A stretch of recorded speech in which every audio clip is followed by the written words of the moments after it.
కొత్తగా మరో 1,17,161 మందికి పెన్షన్లు మంజూరు చేసే కార్యక్రమం. ఇది కూడా 6 నెలలకు ఒకసారి మళ్ళీ వాళ్ళందరికీ కూడా ఎవరైనా కూడా మిగిలిపోయి ఉన్న పరిస్థితిలో, ఎవరైనా కూడా ఉన్న పరిస్థితుల్లో, ఎవరైనా కొత్త వాళ్ళు కానీ ఎవరైనా కానీ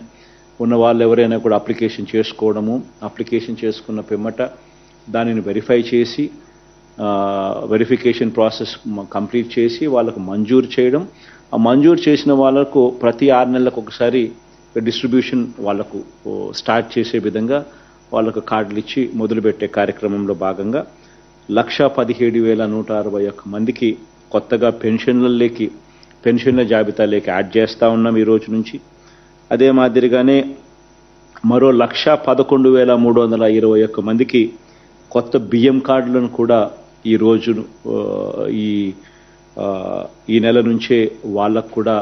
ఇవ్వడం జరుగుతూ ఉంది. అదే రకంగా 6,314 మందికి కొత్తగా ఆరోగ్యశ్రీ కార్డ్స్, అదే రకంగా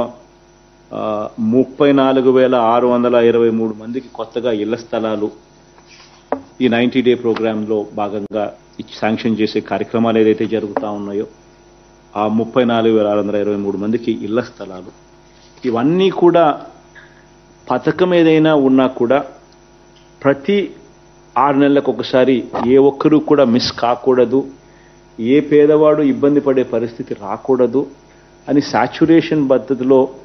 ఎక్కడా కూడా వివక్ష అనేది దానికి తావివ్వకుండా, ఎక్కడా కూడా లంచం అనే పదానికి తావివ్వకుండా ప్రతి 6 నెలలకు ఒకసారి ఈ కార్యక్రమం జరిపిస్తూ పథకం అయిపోయిన తర్వాత మళ్ళీ 1 నెల పాటు టైం ఇస్తూ ఆ టైంలో వాళ్ళు అప్లికేషన్ పెట్టుకునే వెసులుబాటు కల్పించడమే కాకుండా ఆ తర్వాత వాళ్ళతో అప్లికేషన్ పెట్టించే కార్యక్రమం, అవసరమైతే వాలంటీర్ సేవలు అన్నీ కూడా అందుబాటులో ఉంచే కార్యక్రమం, సచివాలయంలోకి వాళ్ళే వెళ్ళి అప్లికేషన్ పెట్టుకునే వెసులుబాటు,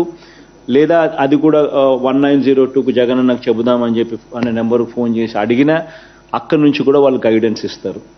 ఏ రకంగా అప్లికేషన్ పెట్టుకోవాలి, ఏమేం పత్రాలు సచివాలయంలో ఇవ్వాలి, ఇచ్చిన పిమ్మట వెరిఫికేషన్ పూర్తి చేసిన తర్వాత ఏ ఒక్కరూ మిస్ కాకుండా ఖచ్చితంగా 6 నెలలకు ఒకసారి మళ్ళా ఇచ్చే కార్యక్రమం.